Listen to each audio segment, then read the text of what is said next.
Regina mode. I'm not supposed to. Time to call the June Elizabethton Board of Education meeting to order. I'd like to welcome everyone. And we'll begin with a moment of silence and the pledge to the flag. If you would, please stand, and I'll ask Mr. Van Hust to lead us. Please pause for a moment of silence.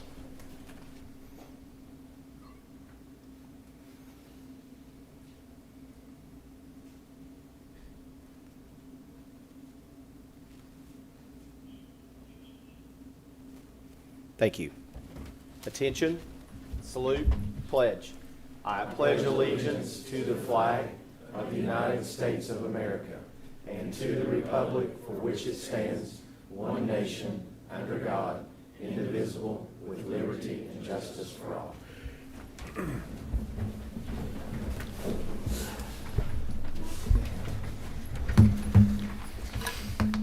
At this time, it's time to approve consent and regular agenda. Can I get a motion to approve? Make a motion to approve. Motion and a second. Second. Any discussion?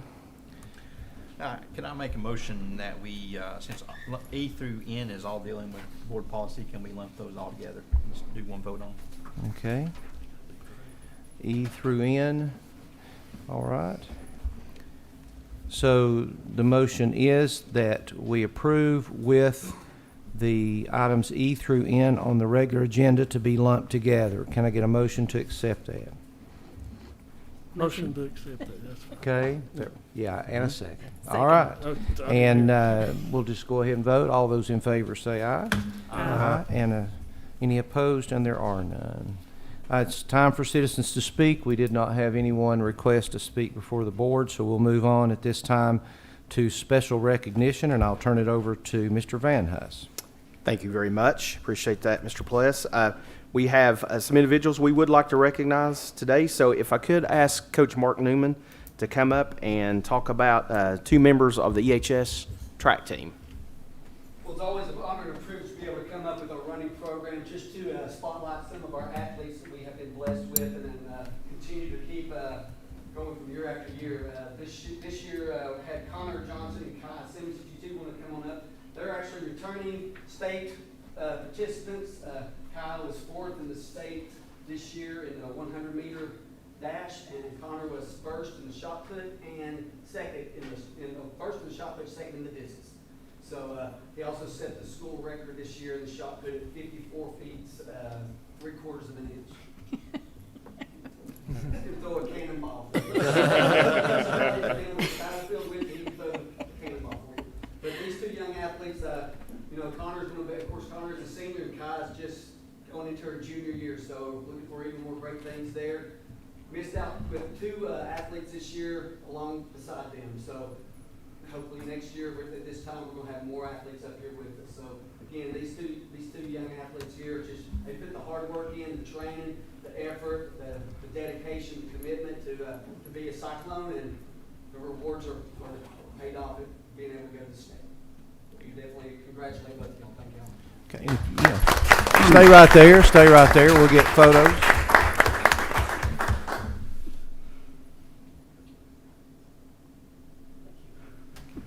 Congratulations. Yes, go Vols. That's right. Congratulations. That's All right. fantastic. So, And at thank this you. time, we'll let you go ahead. Yeah. Well, if Coach McClay, if you would please come up, and Coach Holt.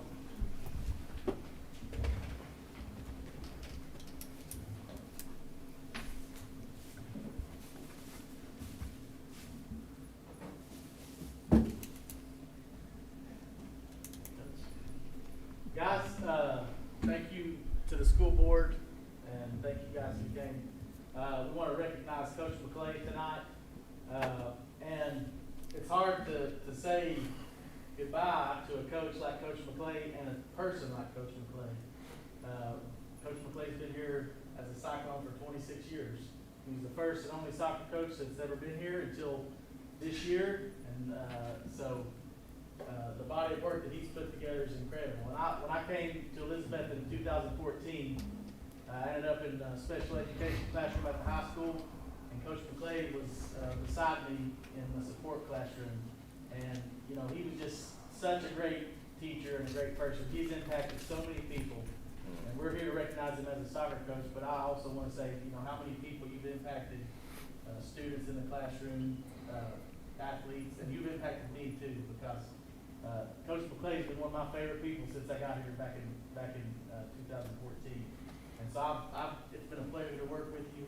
We're going to miss you, and you're going to be very hard to replace. But thank you, and thank you to Mrs. Coach McClay.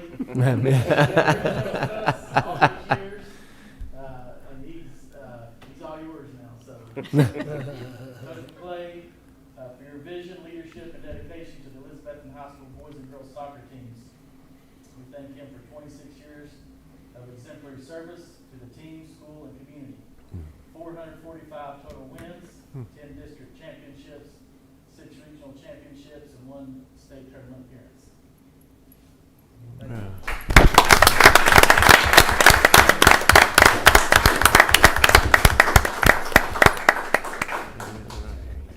And if you would, Miss Coach McClay, why don't you come up and let's get a picture with you as well.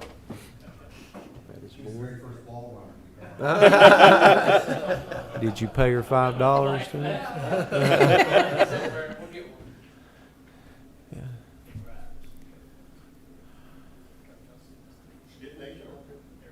Yeah. Yeah. Hey, come on up, Nate. Yeah, Come on. Come on. Yeah. Second ball runner, yeah. You didn't get paid. You didn't get paid either to do that, I know. Uh-huh.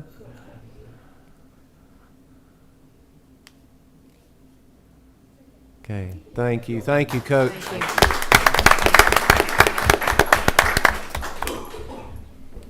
just like to echo those words from Coach Holt.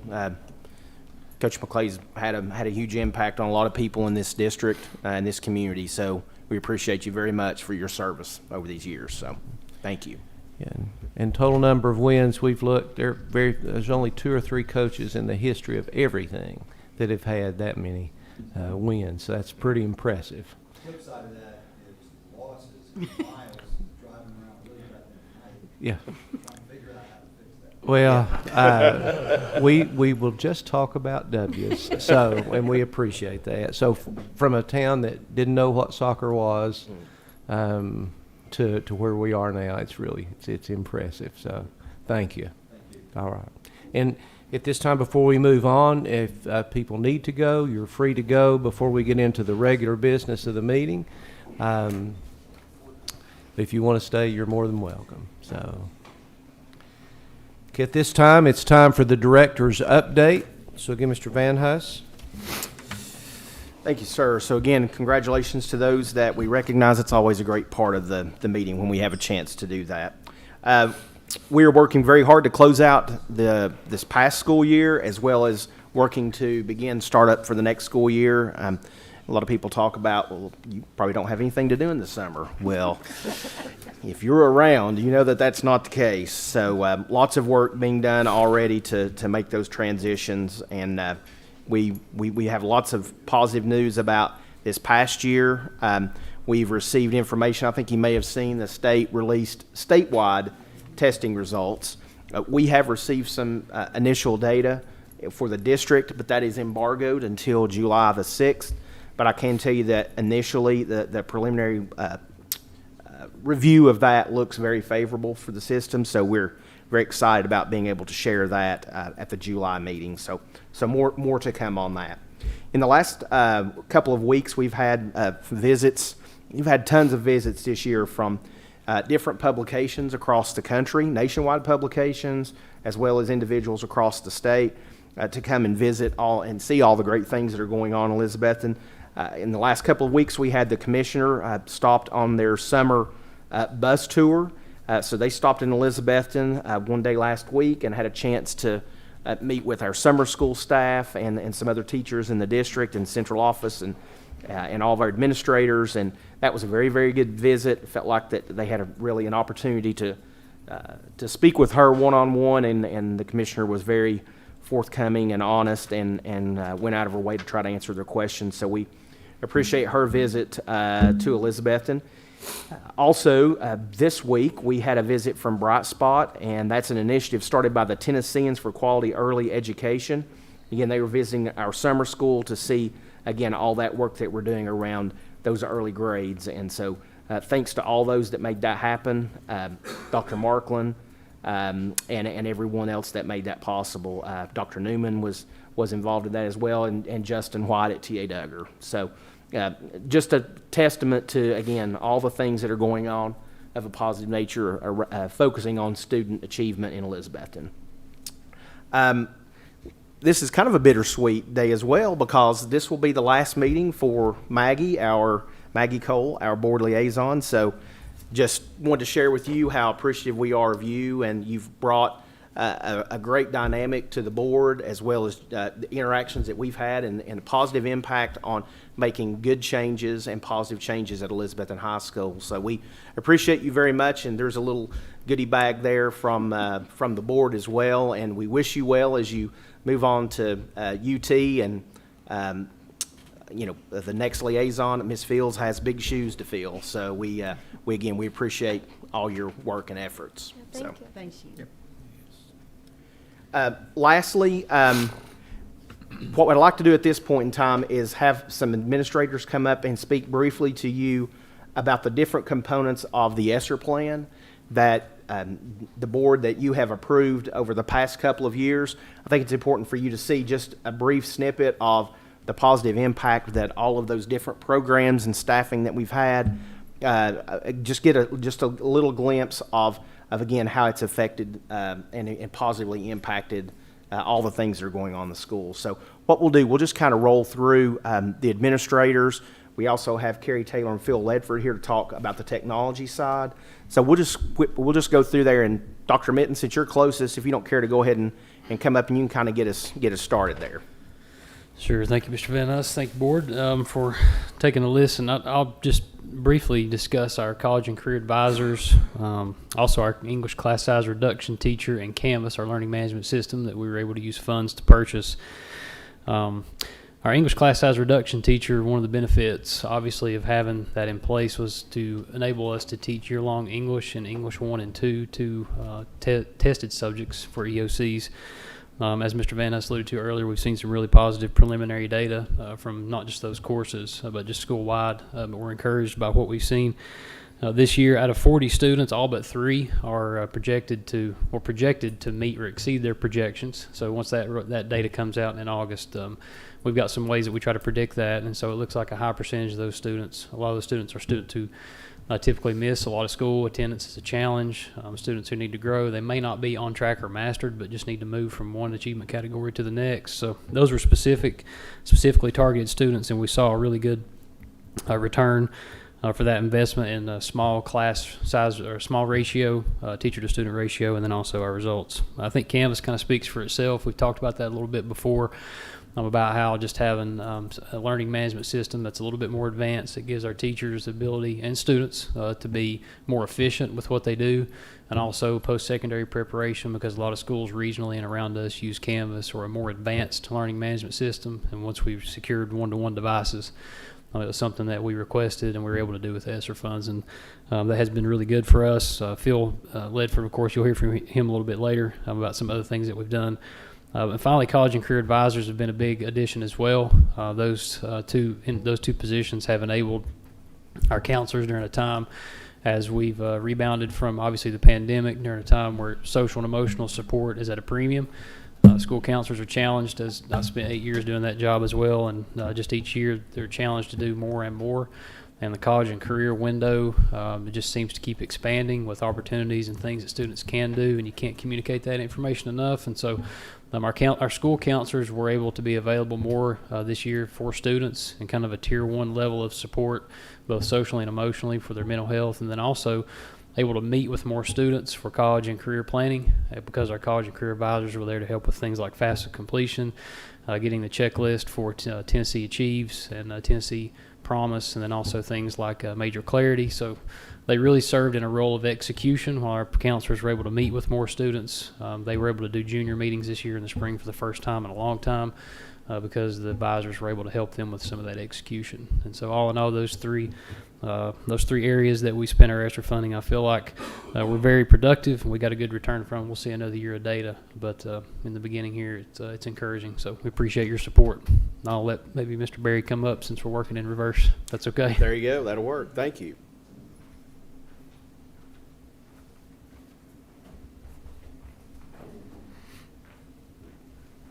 Good evening, guys. I appreciate the time just to talk a little bit about what some of our ESSER funds were used for.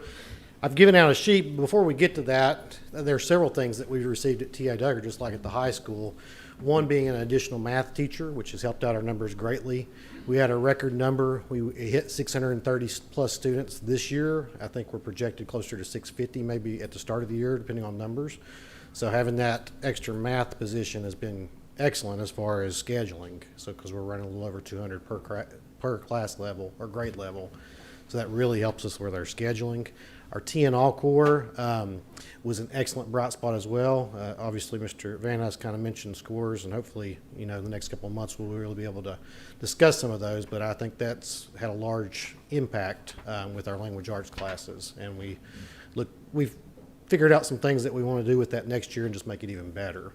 But the primary focus, and that's what I printed off, I wanted to talk about, we added an additional school counselor, and that's been huge. Ms. Thacker we've had Ms. Thacker for several years, but we were able to add Ms. Vanessa Nanny. And it's been a game changer because up until this point, just having one guidance counselor, most of our stuff has been reactive.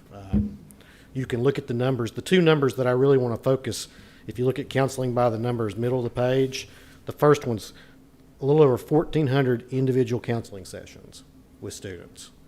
And that can be over a wide range of things, but that just a large amount of time spending one-on-one, just talking with our kids, working with their kids. The second thing that I'm probably the most proud of is that last number in the box where it says 317 classroom guidance lessons. Since I've been at T.I. Duggar, we've not been able to do very much of that, whether I was a teacher or an administrator, just because with one guidance counselor, it's hard to do that. So not only have they met with a large volume of students, but we've been able to be very proactive and get in the classroom, and you can see some of the wide range of topics that we've talked about. But this goes in a variety of ways. It's helping with our mental health after COVID-19, getting our kids back in swing. When we talk about safe schools, one of the biggest things we can do is this communication, knowing our kids. And with our teachers are doing an excellent job as well, but having this second guidance counselor has been huge in that aspect. And a big focus, they focused, I know, on attendance, working on getting better attendance, and they've worked with the attendance team. And college and career readiness, obviously, is a huge goal that we're working on at the middle school level, and they do that in a variety of ways, whether it's in the classroom, talking about those things, doing surveys with students to kind of get them thinking about what career they're going to go into, and then we also take advantage of going to TCAT, going to Northeast State, and going to ETSU with their career quest. So but I can't say enough about the good things, and again, just that one person has made a huge difference. Thank you, guys. Thank you.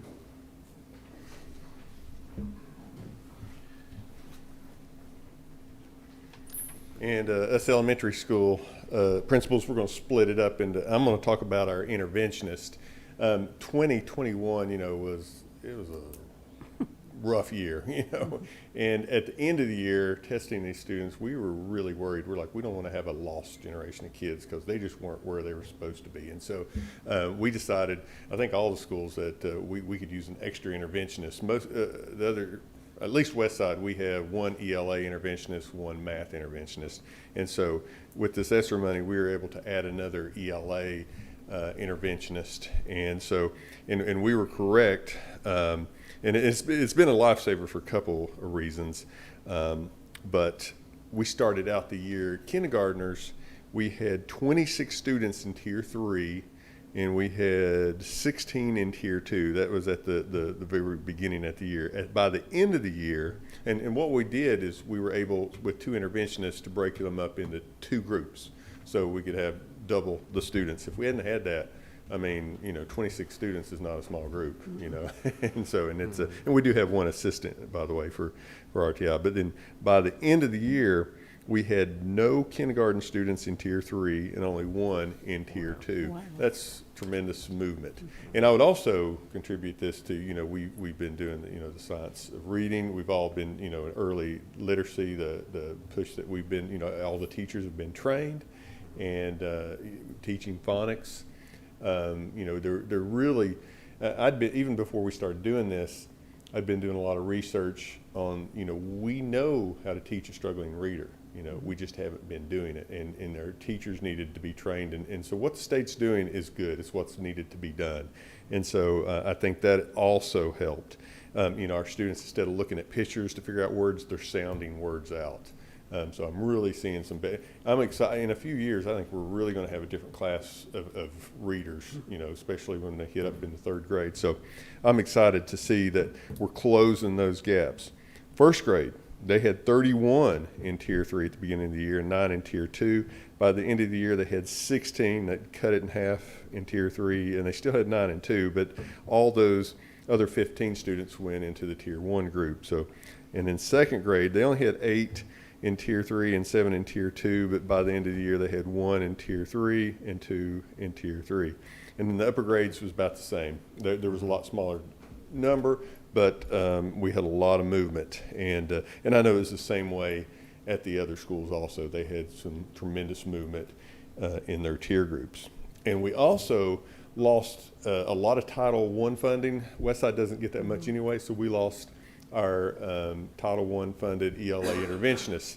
If it wasn't for this ESSER interventionist, we wouldn't have an interventionist for ELA this year. So that's ended up being a lifesaver. So we're going to move that person into that position. Now we probably won't have that large number, so it's ended up being great for that. And like I said, I talked a little bit about the work in early literacy, and it's contributed to these great numbers.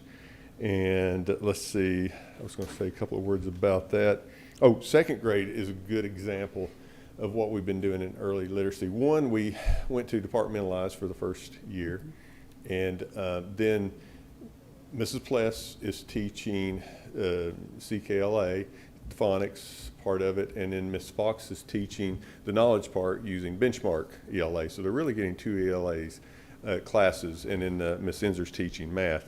And we're not allowed to tell the results, but it was phenomenal. I mean, they knocked it out of the ballpark.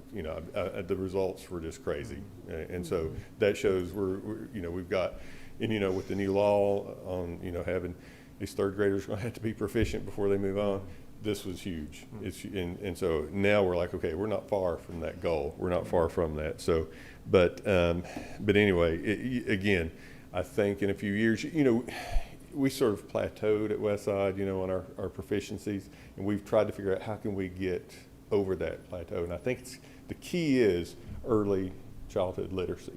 We've got to build a strong foundation, and then I think when we get them up to third grade, we're going to have students who can read. We're not going to have to start all over. So some great things going on in early childhood literacy in Elizabethton City Schools, really the state of Tennessee, but I know just looking at all the data, like Mr. Van Huss said, it looks great. And so it's good to see us back up to where we were before COVID. So That's great. Yeah, thank you.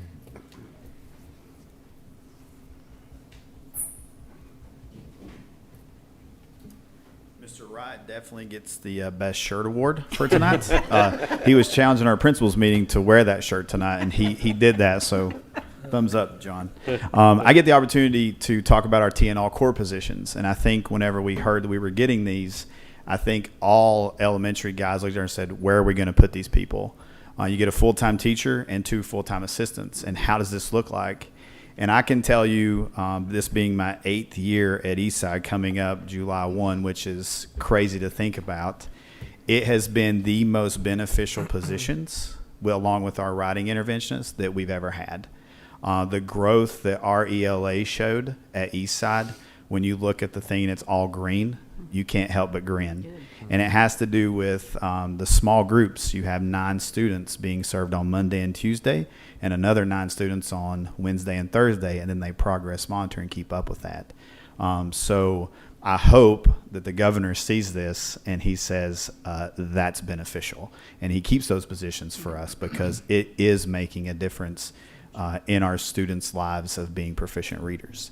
And so I'm very appreciative. I think when we did the Shark Tank with Mr. Van Huss and Dr. Newman to say, how are you going to get to the next level, a writing interventionist, and how are we going to get ELA better? And I think all three of us came in with almost the same idea, and we didn't even talk to each other. And so now I think it's been so beneficial that Mr. Minton is getting ready to add that at the high school for math. And so that's going to be another huge gain for our system. So the future is it's looking really good in Elizabeth City Schools. So, and that's exciting for a dad of a struggling reader who, because of TN Core and the intervention, was proficient on his TN Ready test. I looked it up. So, as a kid, as a dad of a student with special needs, and he was proficient, that means a lot to me as a dad. So, thank you. Absolutely. Let's see. Let's hit Mr. Boatman. Do you want to?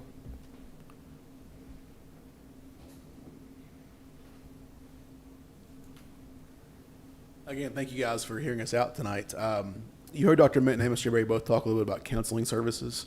I'm going to take that a little bit to the next step. One of the things we were able to do this year was partner with Frontier Health to have a second mental health counselor working in our system.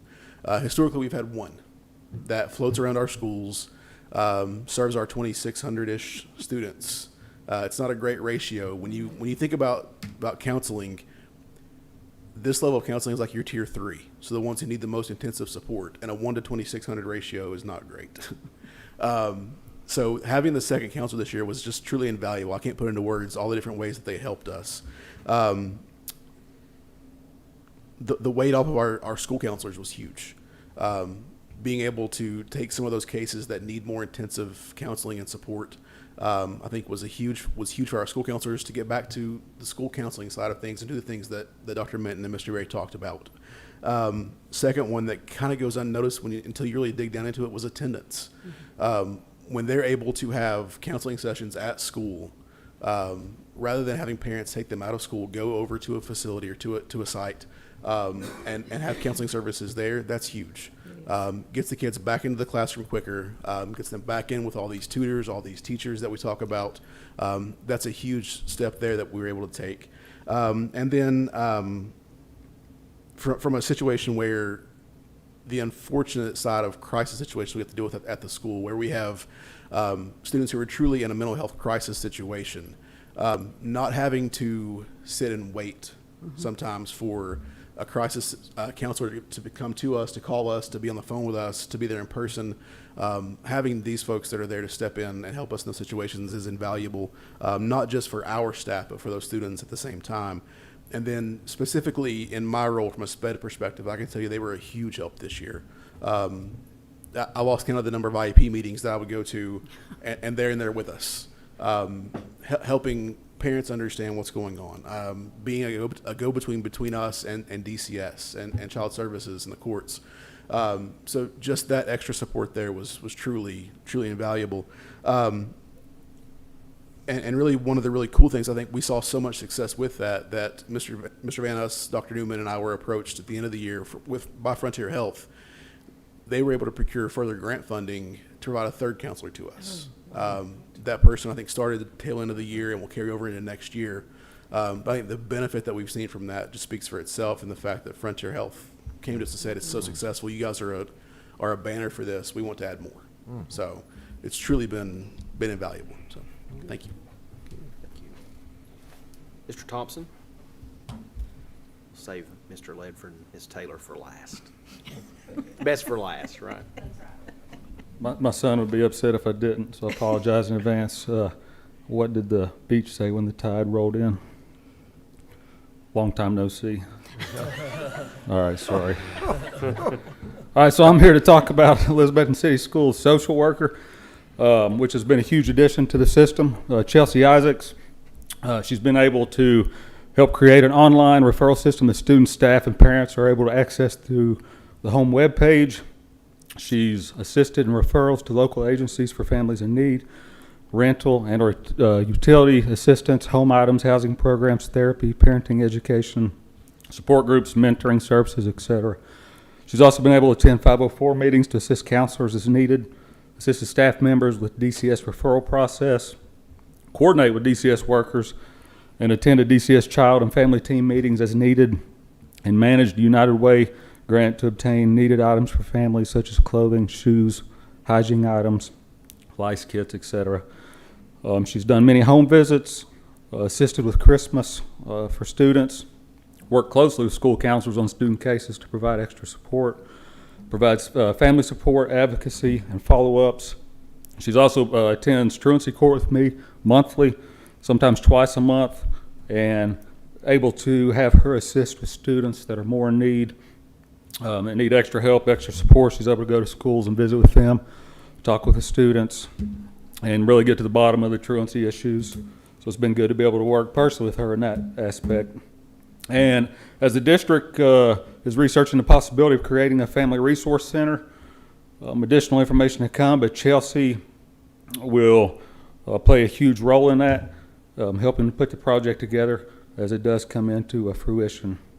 So social worker for East Elizabeth City Schools has been huge. I know it's one thing it's nice to say is as we're sitting in court and for the judge to see our own social worker sitting there in court, in juvenile court, it's huge. It makes a huge impact on him as well to know that we have extra support staff to help the students and families as needed. So thank you all for supporting that position, and we look to be able to do a whole lot more with that position as the future comes.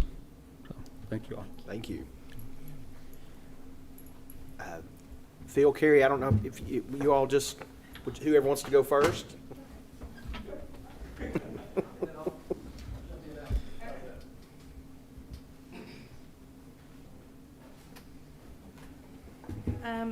My name's Carrie Taylor, by the way, most of you know me.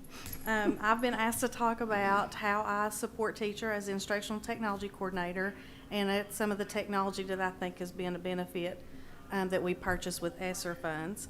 Some of the ways that I support our teachers, one of them is I do a biweekly newsletter that I send out to them. I support grades pre-K through 8, so I've got 4 schools that I have to cover. That's why a lot of my communication will go through email, but I do a biweekly newsletter. It's got tips and tricks, shortcuts, new tools. We'll discuss things like that. I do a quarterly virtual magazine called From the Cloud that I send out to pre-K through grade 12, and it does a deeper dive into technology. I'll have a featured tech tool. I'll discuss technology trends that are coming across my desk that I see and have resources and things like that in there for our teachers.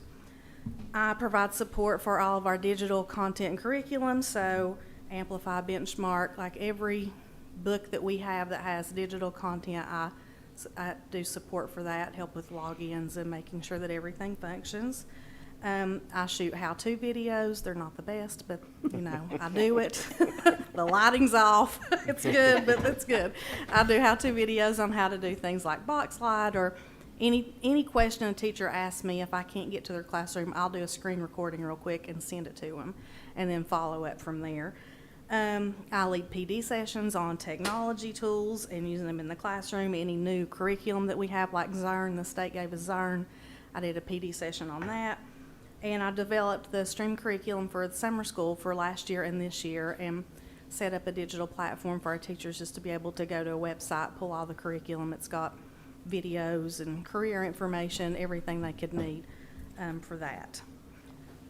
I also send out a weekly email to each school, to each teacher, reminding them that I'm there for support, and that usually leads to appointments or, you know, phone calls, text messages, whatever. I've had teachers FaceTime me, whatever I can do to support them, you know. Some of the things, there's 2 things that I think were game changers for our system that we purchased with ESSER funds. The first one is Chromebooks. Getting technology into the hands of our students was a game changer. It gave them access to anything they needed at home. The teachers could send it to them if they're out sick or whatever. It doesn't matter if they're quarantined. They can still be connected to the classroom, still have all the content that our kids that are in the classroom have, and be able to be successful. And the second thing are the box slides. It made lessons engaging. It reinvigorated lessons that teachers have been using for years, And the students love being able to get up and go onto the box light and do an activity with it. So those are the two things that I think were the most effective. And that's how I support our teachers. Thank you. All right. Well, thank you so much for letting me speak to you all. I do a very similar, excuse me, a very similar role. I'm just housed at the high school, supporting teachers and students there with use of technology. But to discuss the ESSER funds and how we've been using it at the high school and across the system, teacher laptops have been huge. The use of every teacher having their own laptop gives them the ability now to, they have a little bit more relaxed, freedom, I guess.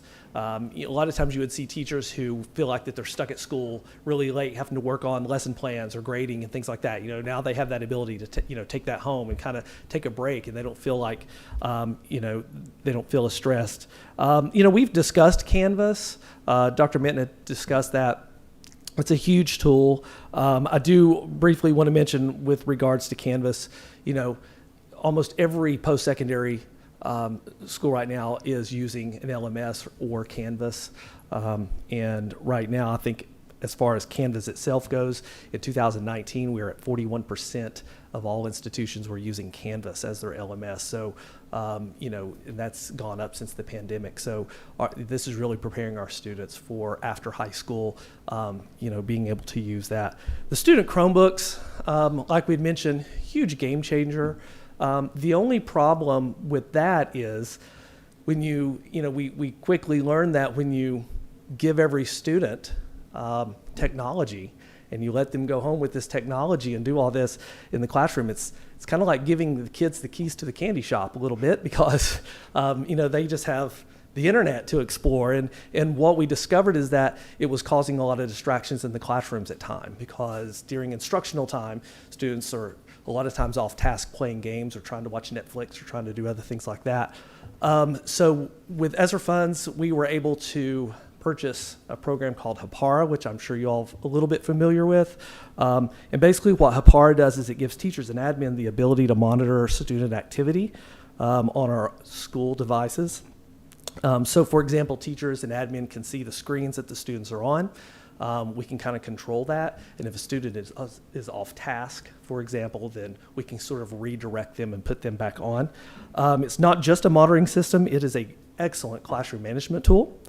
It eliminates distractions. We have blocked things at the high school and, system-wide now. We've blocked things like playing games during instructional time, streaming videos, or getting on social media. We've noticed, looking at the data, we've noticed how those distractions have gone down and student engagement has gone up since we've done that. We've implemented that, which is huge. I want to share a little bit of data with you on this, though. We started tracking this data in February, from February until the end of school year, at how many times students had to be redirected, and Hapara redirects them. When they're playing a game or when they're trying to watch Netflix, it'll block it and redirect them. Those redirections between T.A. Duggar and Elizabethton High School between February and May has happened 67,434 times. So those are, ready for that. That's real. But those were just redirecting. Now that is this program doing that. That saves the teacher a lot of time constantly redirecting students. The teacher can focus on actually teaching the students now instead of telling them, get off that, get off this. Mm-hmm. They can actually be involved in the learning process and teaching process. 31,848 attempts at playing a game during instructional time. So those things were stopped instantly. And 18,240 attempts at logging into Snapchat and other social media. But these notifications are, these kind of things isn't, in my opinion, the best. The best part of this Hapara product that we purchased is the immediate notifications when a student is attempting to, say, look up something that has to do with self-harm or harming others.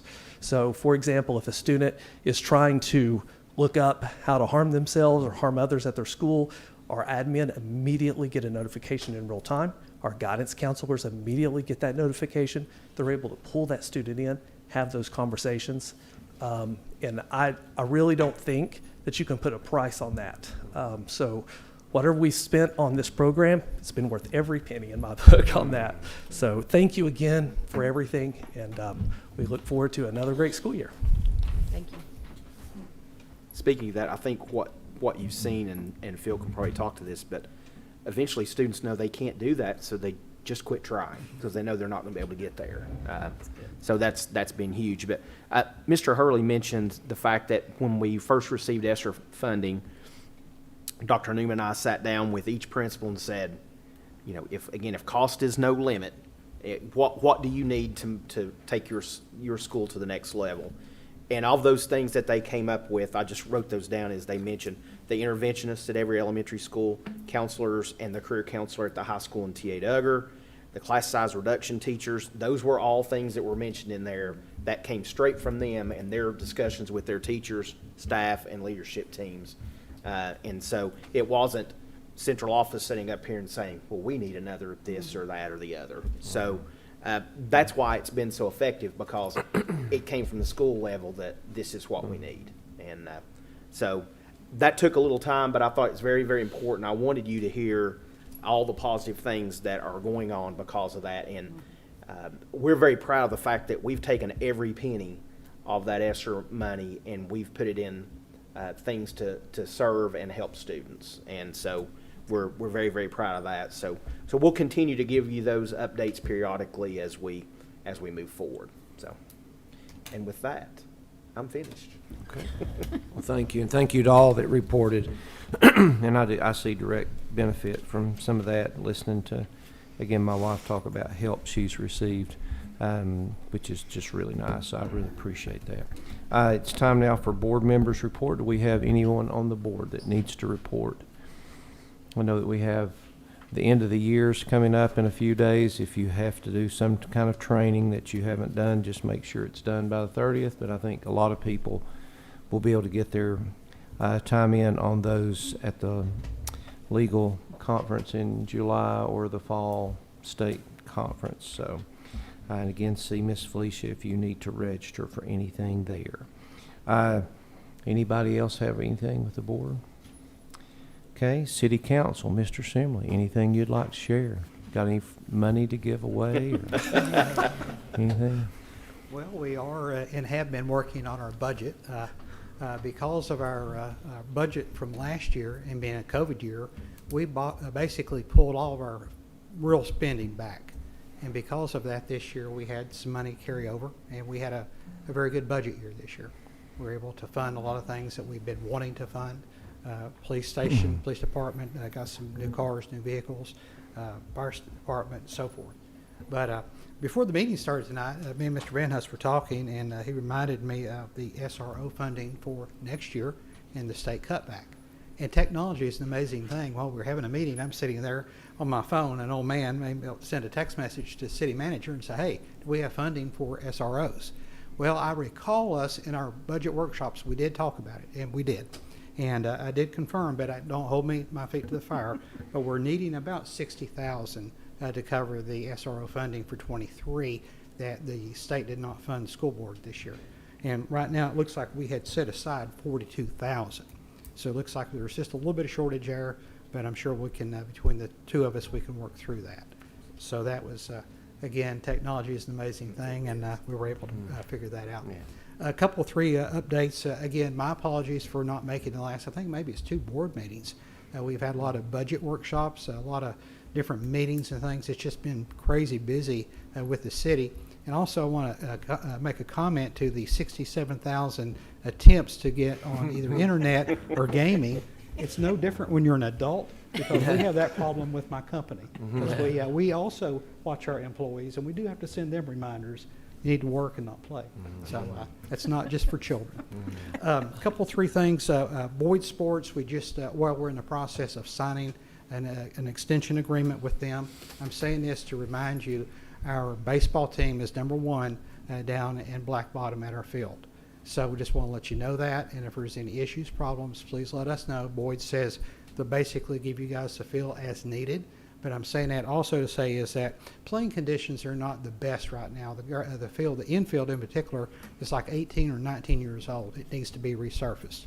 And so we're kind of discussing, Boyd wants us to put down artificial surface. We want to put back grass and not have artificial surface. But again, just want to let you know that.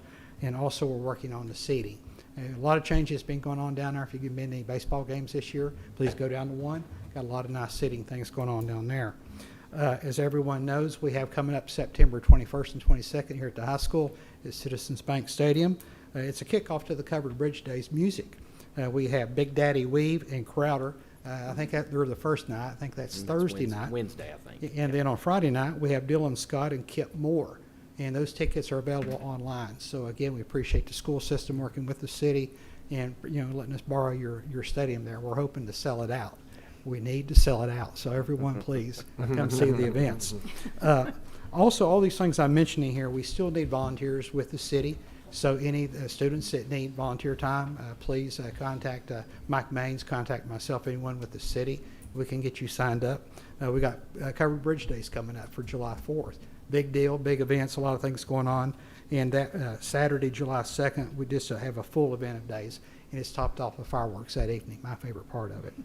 August 27th, we have the Resurrection Band. They play Journey music, and for us old folks, we like that kind of music. So, again, I'm just kind of giving you an update on what we got a lot going on with the city. Tonight's Thursday night. We have food trucks downtown. So if you've not been downtown, every Thursday night, we have food trucks where the old bus station used to be. It's a private venture. But again, it's a great thing going on with the city down there.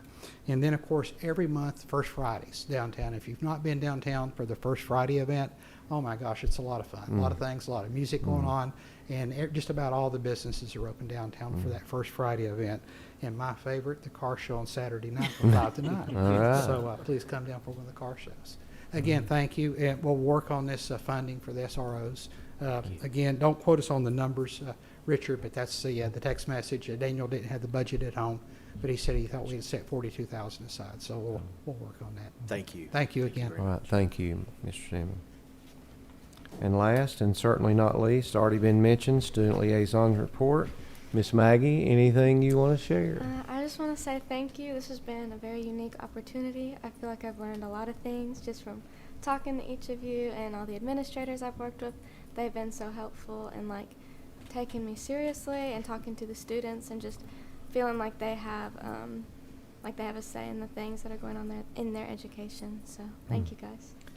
Thank you, and we do wish you well, and we really appreciate your approach to that position, and thank you again for all you did, and we do wish you well, and I'll see you Sunday.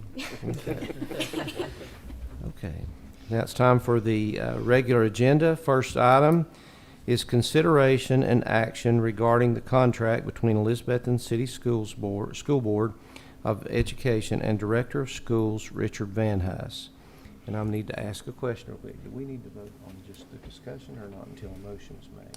You probably just need to go ahead and do it first and second. Okay, can I get a motion for this? Make a motion. And a second? Second. And I'll take the lead a little bit on this. Last meeting you voted to allow me to negotiate. It's kind of an unusual term because it really wasn't much of a negotiation on the contract for Mr. Van Huss. To give you an update, essentially he has a year remaining on his contract. So we could update the contract or extend the contract, or we could abolish the current one and just have a whole new contract. And that's what was recommended to us by Ms. Owen.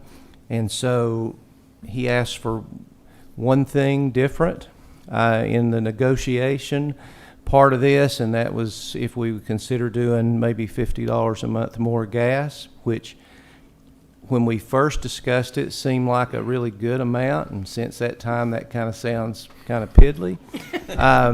But again, just so you know, his contract stayed the same. The wording is the same.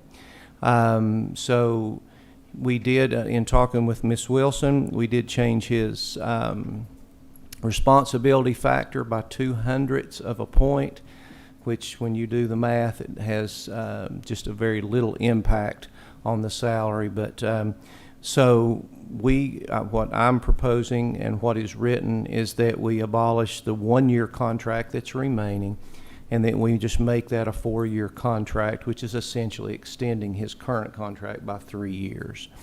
And again, he was to receive salary increase if teachers and everyone gets an increase, and that's the way he would get that. So any comments or questions, statements about that? I mean, we could take some of that and cover the SRO stuff. But, no, I will say I appreciate what he's done for 2 years. He came in not knowing what was getting ready again to happen, and kind of led us through some really difficult things, and I really do appreciate it.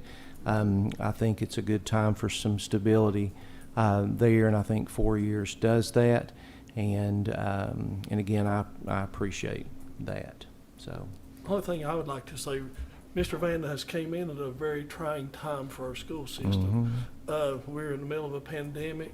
One of my biggest concerns was our children getting behind and left behind and not being able to catch up. And after hearing from all the principals and stuff, it seems like we've took our money and put it to good use. And hopefully they're getting where they need to be and will continue to grow. So I think Richard's come in at a tough time and took on the challenge very well. Appreciate it, Richard. Yes, I will. Agree. Anything else? Okay, we would need to have a motion then. I make a motion to accept the contract as written. Okay, I have a motion to accept the contract as written. Do I have a second? Second. Second. And again, any question there? All right, the item on the agenda is to accept the new contract between the Elizabethton Board of Education and Elizabethton Director of Schools, Richard Van Huss, as it is written. All those in favor, please say aye. Aye. And any opposed? And there are none. So thank you again, and you're stuck with us, and that's a good thing. So next item on the agenda. Approve the purchase of property at 402 Benberg Road, Elizabethton, Tennessee, and authorize the Director of Schools to take all necessary actions to effect the purchase, including contract negotiations, provided that the Director is limited to a total expenditure not to exceed $361,000 for the purchase price and related cost, including but not limited to inspections, closing costs, and attorney's fees, and further provide that the Director may determine that the purchase should be delayed for good cause until reconsideration by the Board at its next regular meeting. Can I get a motion to approve? Motion to approve. And a second? Second. Second. Mr. Van Huss? Okay, so this is we had a very unique opportunity with this particular piece of property. For those of you that don't know, the Union Pharmacy Building is adjacent to the campus at Elizabethton High School. It's been vacant for several years. Dr. Mitten approached me, this was, well, probably 6 or 8 months ago, about some different opportunities that we may have to look at that property that would help the school system as a whole.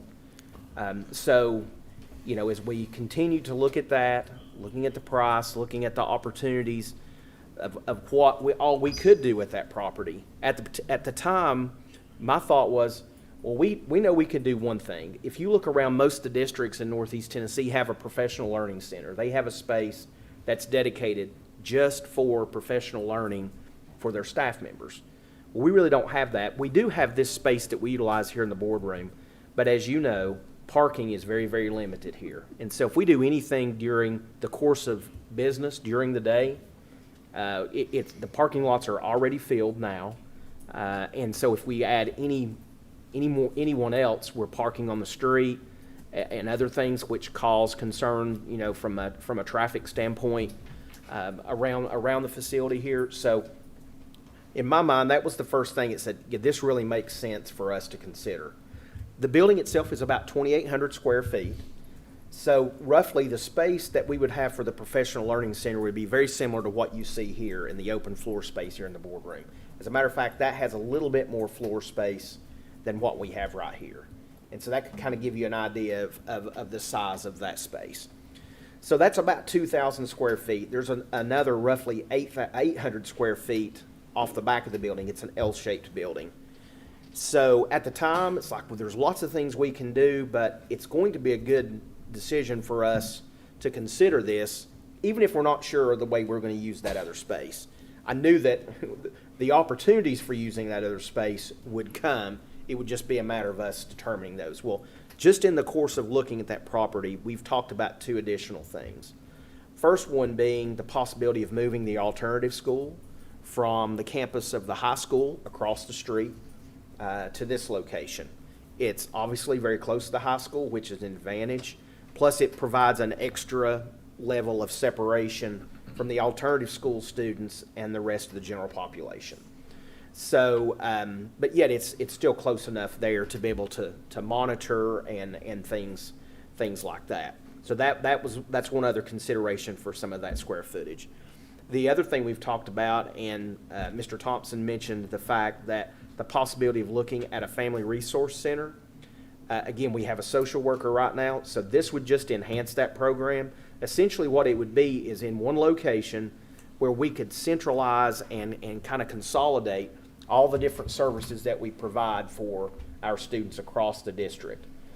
It provides another space for people to potentially meet with a social worker and have conversations and discussions that, quite frankly, they may not feel comfortable coming to school to have. It would give us another place to maybe store some supplies that we could distribute there, whether it be backpacks, potentially food, or whatever. It'd just be one location that's, again, in the middle. It's easily accessible there in the middle of town.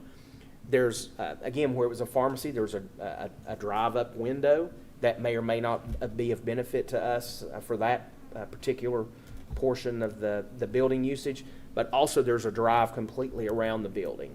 So if we had something that we needed people to come and pick up and drop off, it's set up very, very nicely for that. There are, I think, 2 access points on Benberg Road, and I think 1 on Jason Witten Way.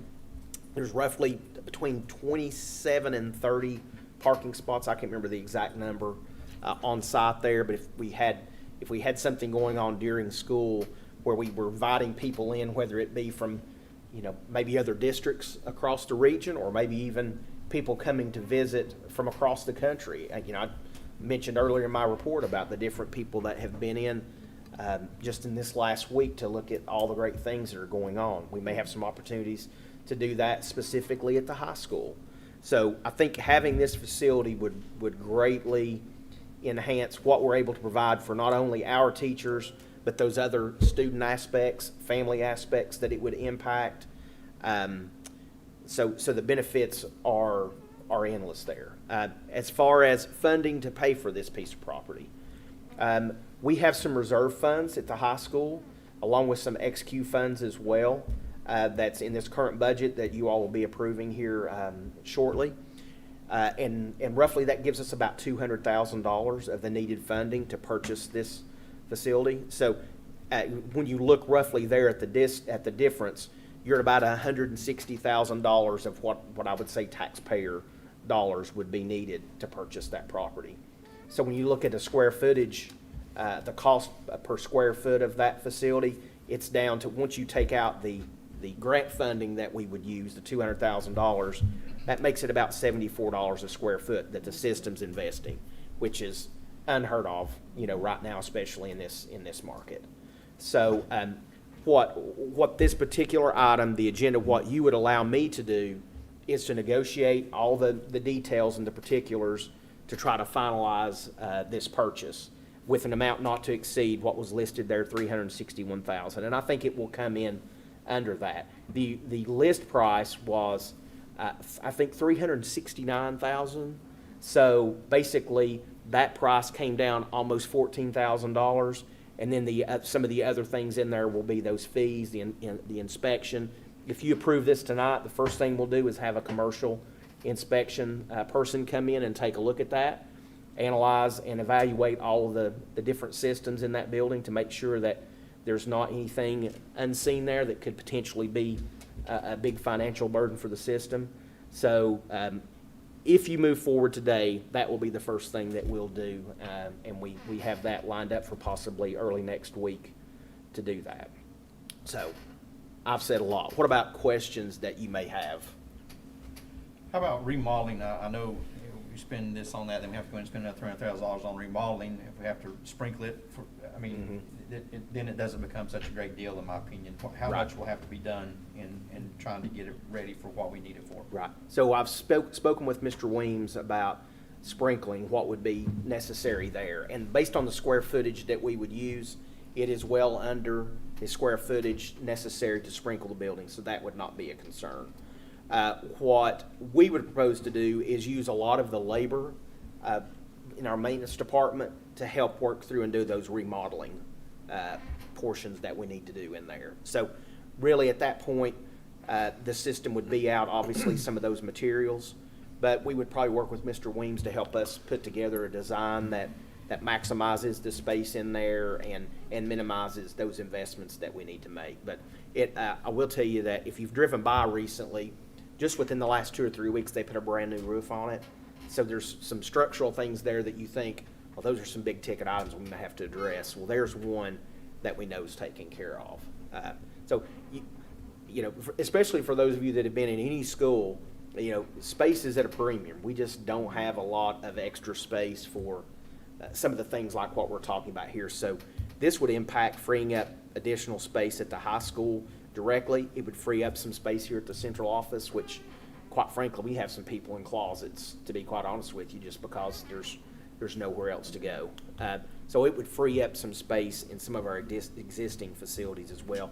And plus, it will take a little pressure off the usage here in the boardroom as well. Let me ask you this, so you're saying you will negotiate and get the inspections and get all this, and then it'll come back for us for a final vote and a final price? Or If you approve this item the way it's written, you're giving me the ability to go and make that purchase as long as it doesn't exceed $361,000. So if it comes if under, something comes up through the inspection that will be costly, that would exceed that, it would have to come before us. That's exactly for right. approval. That's exactly right. And So if something comes up, I know, I've been by there, the outside of the building looks very nice. The inside of it's just been unused for several years, and you can see that there's gonna have to be some work and some things done, but you can't see inside the walls. Right. So if something through the inspection comes up and the cost exceeds that, then you would come back to us, or we'd be Absolutely. notified that the price is somewhere. Absolutely, and we worked with Ms. Owen to help us with the language for this item, specifically to address your concern right there, because we didn't want to back the board into a situation to where if this purchase isn't a smart one for us to make, then we have the ability to stop If it. there's a lot of considerable cost above and Absolutely. beyond that, we kind of need to be aware of it, or at least vote if we want to go that way. Absolutely, So absolutely. how long was it on the market? Gosh, you know what? I'm not So really sure about the that. price, I know that the real estate market's gotten really hot. Mhm. So has the price increased because real estate is so? Yeah, I can't speak to what it was prior to, during the negotiation, that the Yeah. price that I shared with you was the price, and then the owners talked about making a donation to the system, but instead has just decided to just reduce the cost. So it went from the $369 range down to the $355, and then you've got probably what I would say maybe $3,000 to $4,000 in closing costs and inspection fees, which puts us still probably $2,000 or $3,000 under that 361. That's if everything is, as Mr. Isaacs mentioned, if as long as there are not any surprises in that inspection. So this item, the way it's written, doesn't back the board into we're gonna have to make this purchase one way or the other. So that's the beauty of the way it's written. It allows us that out if it's not in our best interest. Is there any concern, I mean, if you don't buy it, if that doesn't happen, what could possibly, someone else could buy it, and what could possibly? Sure. I think that's a good point. I mean, Be there. we don't know what may go in there at some point in time, but it's been on the market long enough that I know at one point there was a consideration, a company was looking at purchasing the property to set up, I think, like a dialysis center, and for whatever reason, that didn't come to fruition. But I haven't heard about a lot of movement with that particular piece of property, and just the location for us, it just makes so much sense for us to consider purchasing that property.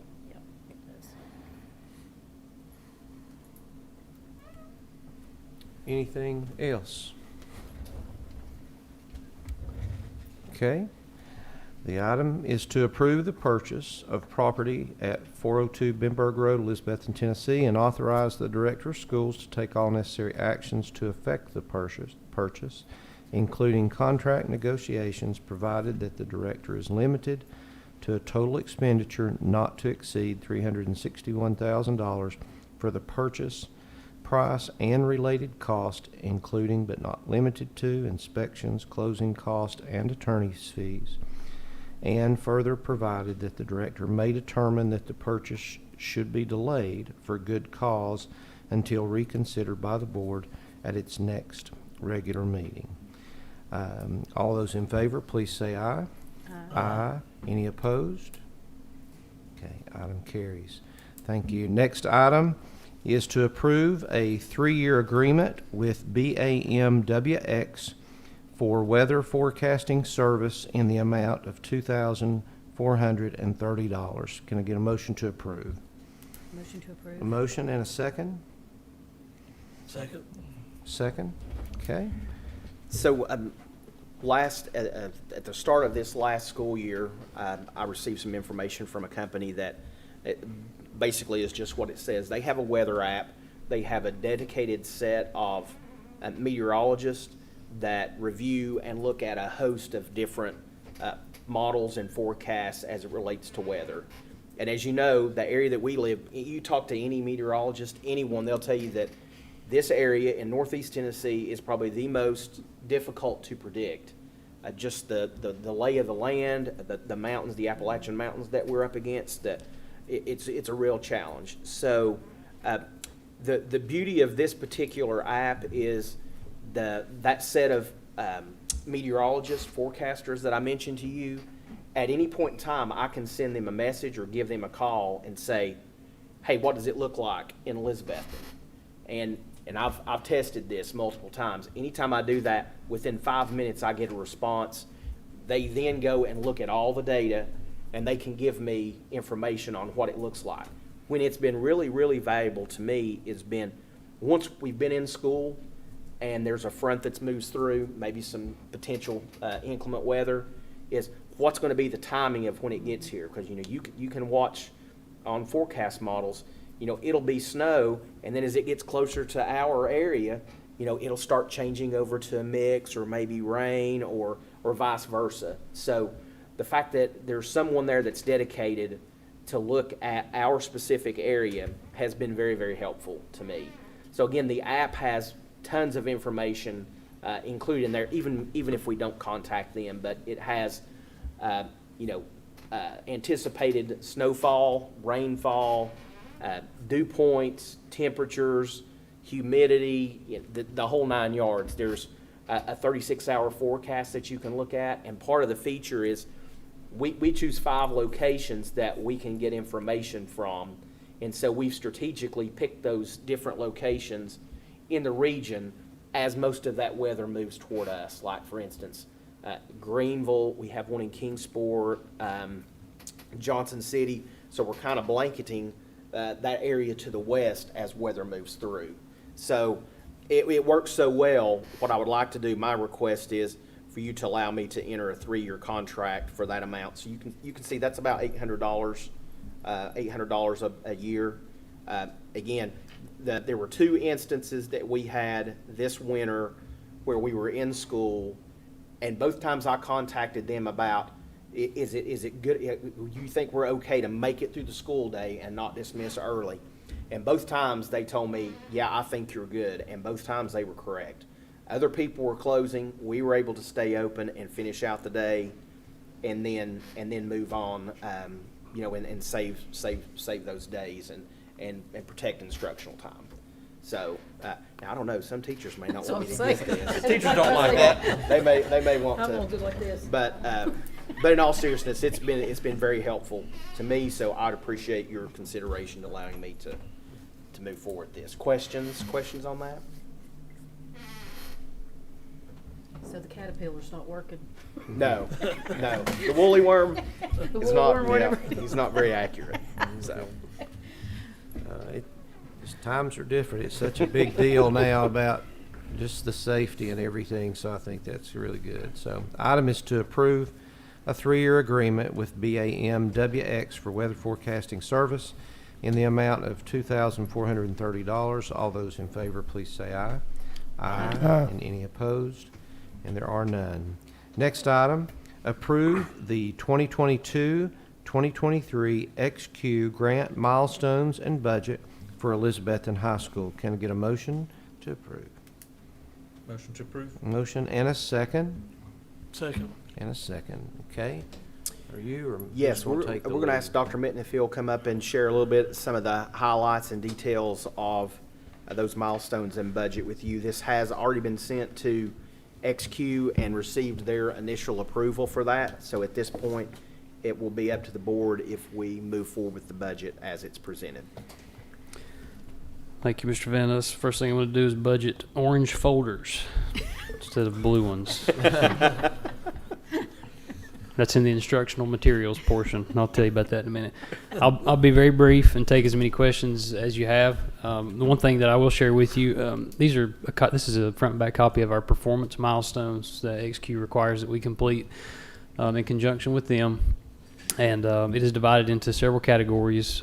Their design principles, one being strong mission and culture, meaningful engaged learning, caring, trusting relationships, youth voice and choice, smart use of time, space, and technology, and then community partnerships. And so we build those milestones together that really direct toward the initial mission and vision of the original project and the original grant proposal, and then just the way we've evolved due to the pandemic and then other things that we've used our money for. This is the last year of our grant. We received a no-cost extension 2 years ago because we had reserve funding that we knew we would leak into the next year or subsequent years.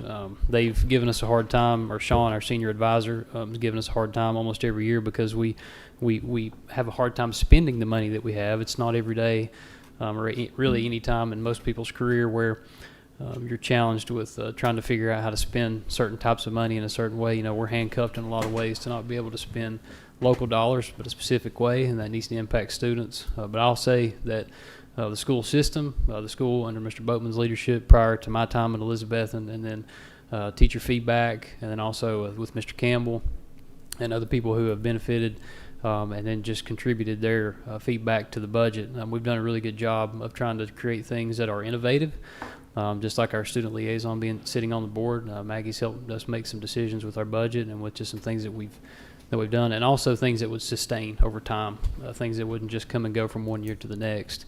And so the budget is divided, as I mentioned a minute ago, instructional materials and tools, personnel, professional learning, and consultants. And we've broken that down into different categories and just ways that we anticipate spending. I'll highlight a couple things just to connect to back what Mr. Van Huss was talking about the purchase of the property across the street. If that happens to come to fruition, there's $52,392 under professional learning for our professional learning center, which is part of the contribution that we've budgeted for next year.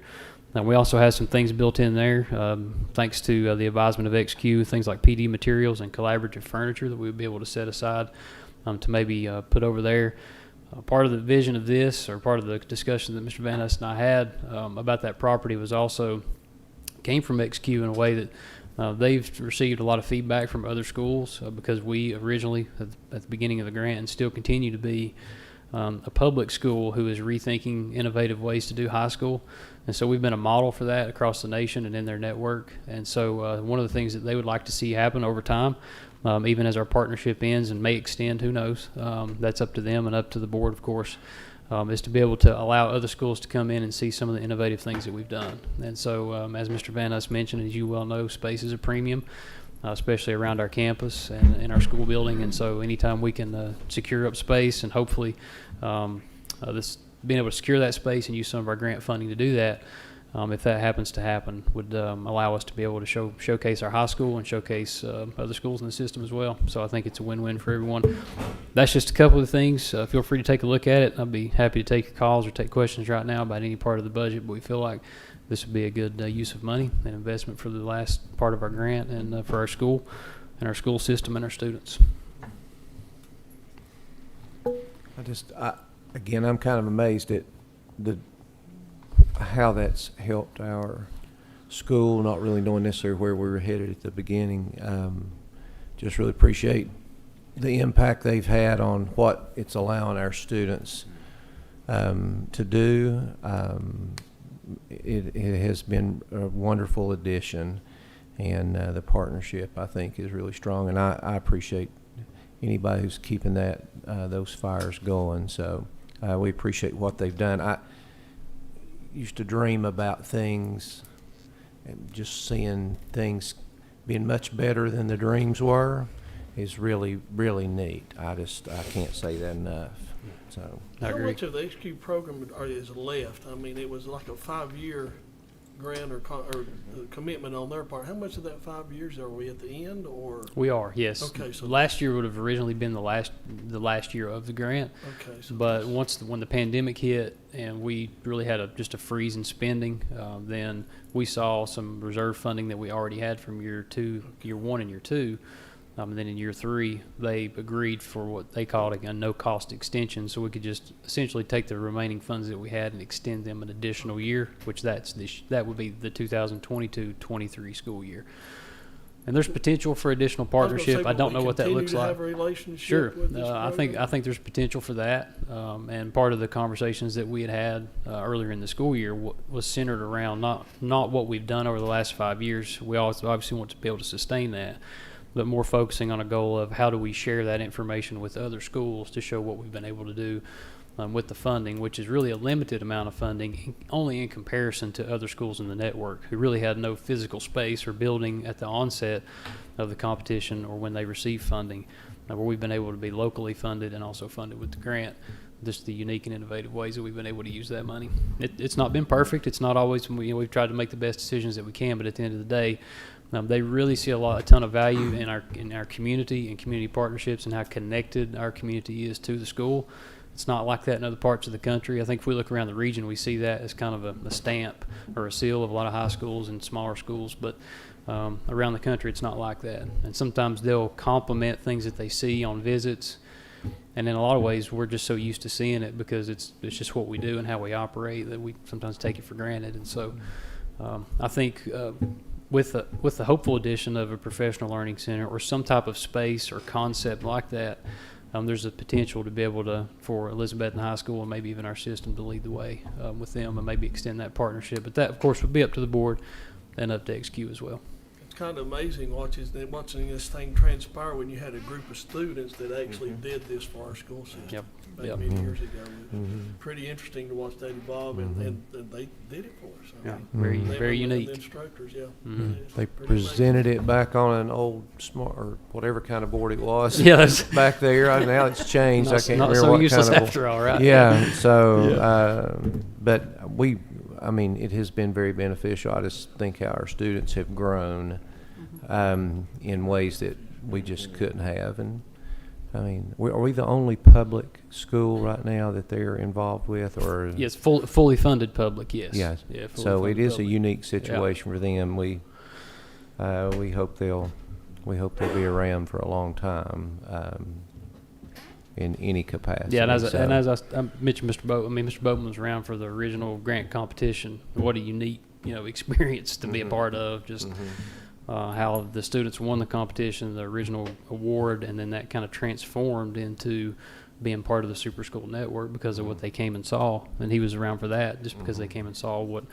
how uniquely we were able to use that original award. And so it's been a unique thing, and we'll see where the future goes. But again, if you have questions about the budget, I'd be happy to answer them at any time, either now or later. But that's it. Can I ask you a question? Sure. Do you see the property that we're talking about purchasing, that adjacent to the high school? You think that would fit in well as far as like other schools coming to see some of the things that are going on with XQ and that we're getting involved with or have been involved with? Do you think that's a possibility there? I do. I think so. I think it would be. I think proximity really helps because of the space and because of the location of the building.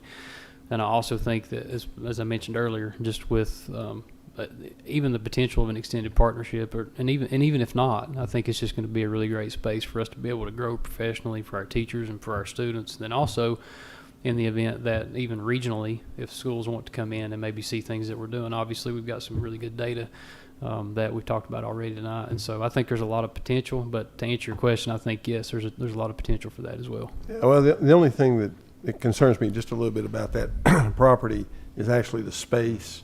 And when you go, there is one area there that's a pretty good size area, and I think we would have to have some work done. And Mr. Van Huss has made mention that we could use some of our own folks to do that, to maybe take some walls out, or, you know what I'm saying? There's a lot of small rooms, small office spaces that really aren't what I don't think what we'd be looking for. No, there definitely need to be work done there, absolutely, and I think our guys will be able to do that. And I think as Dr. Minton said, the possibility for people to come in and see what we're doing, I think is invaluable. But we want to find a way that those experiences, when people come in to visit us, what's going to be the benefit for us as well.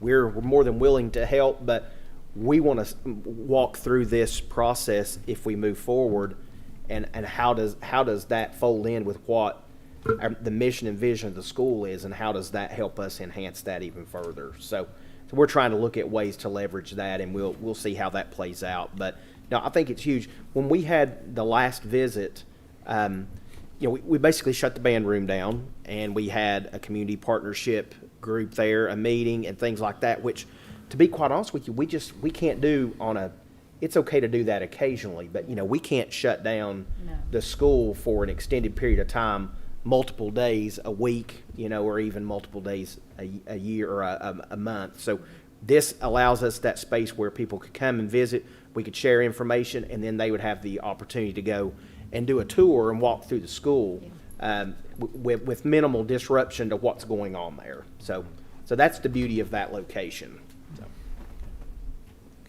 Anything else? All right, thank you, Mr. Minton. Okay, the item is to approve the 2022-2023 XQ grant milestones and budget for Elizabethton High School. All those in favor, please say aye. Aye. And any opposed? And there are none.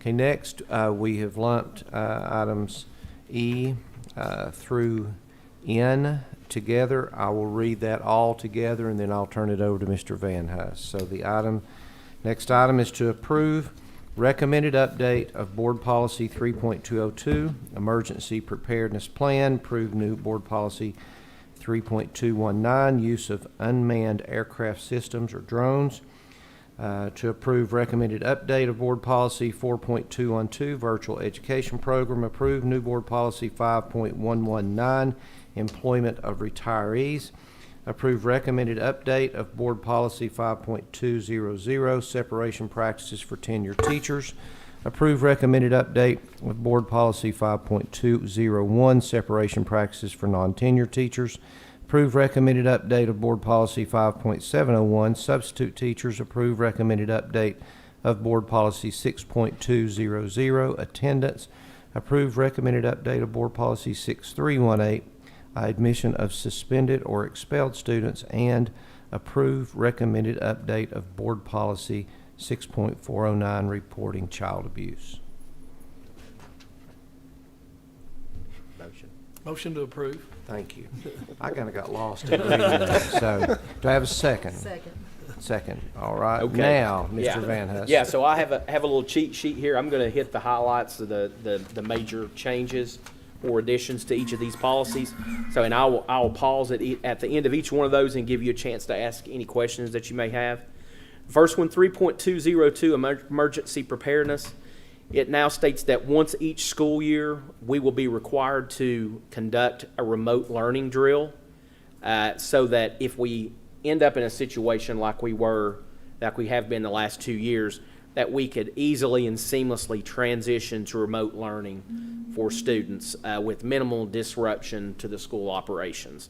So that's the essence of the changes there, is the fact that by statute we will have to have a drill at least once a year for that. We don't know exactly what that will look like. We're waiting for further guidance on that, but this takes care of that statute and lines and puts that language in policy. Question on that? 3.219, unmanned aircraft systems. Again, this is a new policy that puts some stipulations in place for drone usage on any of our campuses. We felt like that as those become more and more prevalent, that it was important that we had a policy and procedure in place for people to use those on our campus. There is the potential for someone being injured or possibly transmitting or recording some information or about students or things like that they don't have permission to do. So this policy puts some of those guidelines in place. Question on that one? Okay, 4.212 is also a new policy, virtual education. And basically what this one allows is, again, a statute change. We are now allowed to use 2 days each semester that we as a district can declare as virtual instruction days. So again, in essence, twice each semester, if we have a situation like severe weather, a serious outbreak or illness, or even possibly using these days for EOC assessments and exams, as well as the ACT, we could call a virtual day in those particular instances. So that allows us that flexibility to do that twice a year, and that won't affect the minimum number of days that we have to be in session. So 180 school days, in theory, 4 of those could be these virtual instruction days. I mean, is it turnover on that request? I mean, are they saying that would be fairly quick? Yes, Okay, yes, I I mean- think so. I think as long as we met one of those, You know those- you can do that, then, okay. That's right. I mean, if there were a weather situation and we felt like, the thing that I see the benefit is, what if we do run out of snow days and then we have some inclement weather? We could potentially do a virtual day and not have to tack another day on to the end of the school year. So that won't be a huge benefit for that in the fall semester, just because we typically don't have a lot of inclement weather then, but it's nice to have the flexibility to do that. There is no stipulation that says we have to use all of our snow days before we utilize these virtual days. There's nothing that I've seen in the statute that outlines that, but in general, that's probably what we would follow. But as we dig into this a little bit more and as it plays out, we may see some opportunities that we do feel like that's an advantage. Question on that one? Okay, policy 5.219, employment of retirees. This is new. The first thing is this policy, this new possibility for employing retirees is only through June 30th, 2025. And what it allows is that for a K-12 teacher, a substitute teacher, or a school bus driver, after they have a 60-day separation from the district, they could be rehired in one of those roles I mentioned, a K-12 teacher, substitute teacher, or school bus driver. And they could draw their full salary and work the entire year.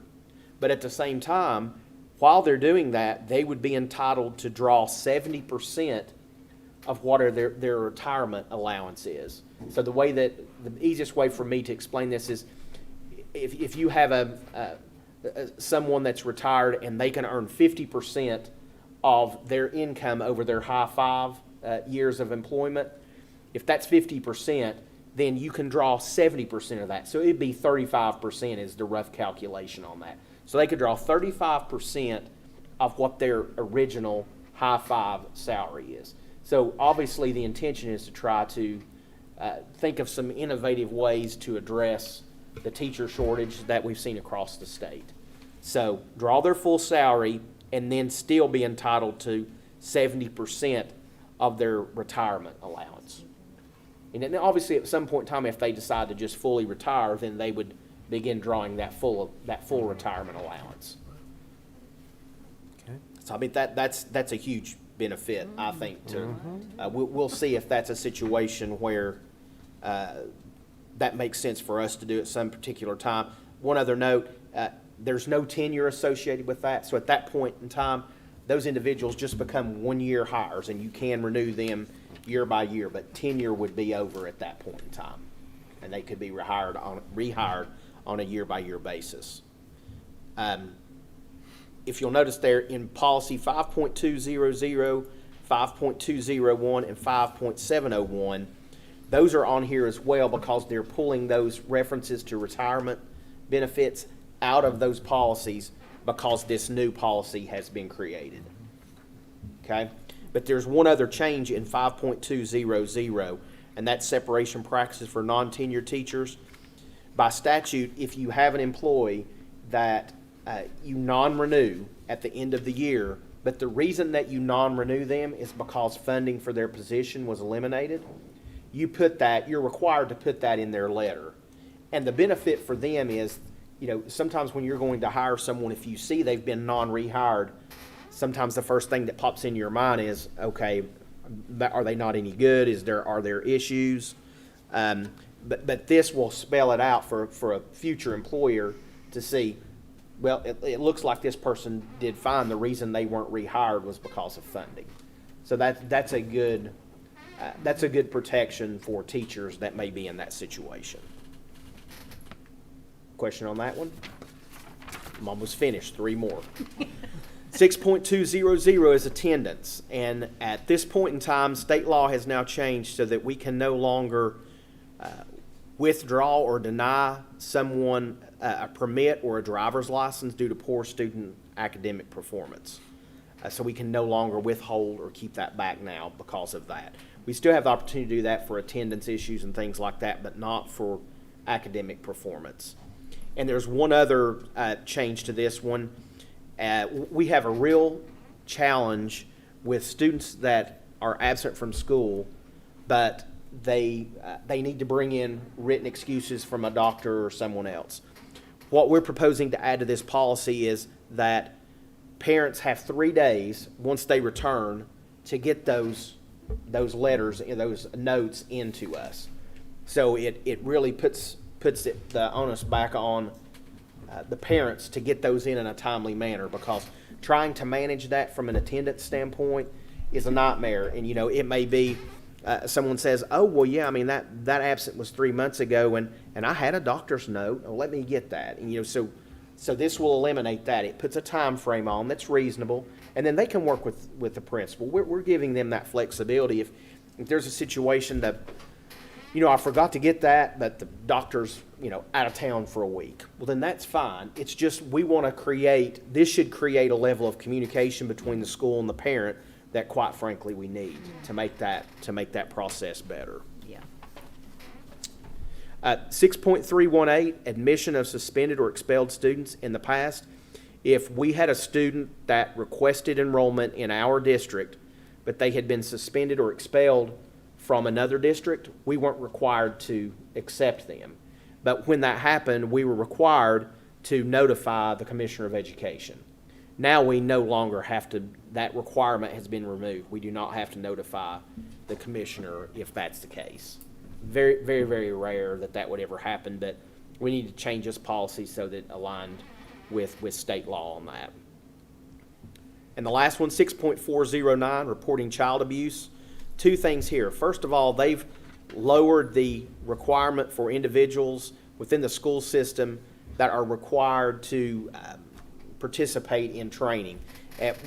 Prior to, it was all school personnel should receive training on how to report child abuse. But moving forward, the requirement is only training for employees who work directly with students. So there's obviously some positions that we pay that don't work directly with students that would no longer be required to receive that training. And then once you receive it, you only have to do that every 3 years. But at this point, we'll make this change, but we'll continue. We have a Safe Schools program that we push out trainings annually, and so our plan is to keep those requirements in there. But this will fix that issue and line up with state law. And then the second one is that all employees, anytime that there's the possibility of child abuse, right now the way the statute, the way it was written, is the person would need to notify the school and law enforcement and DCS.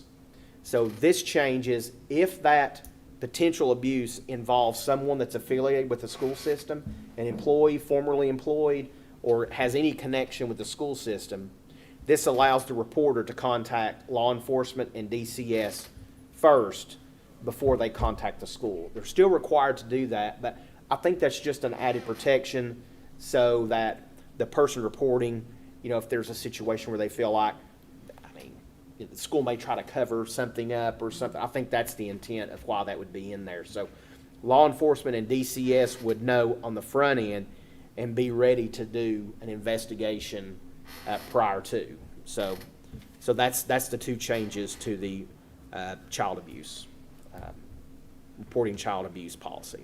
So any questions on any of those? And I know that's a lot, and I know there's a lot more coming Yes. in future board meetings, but it's, again, one of our highest priorities there. Mhm. So any questions or comments about any of that?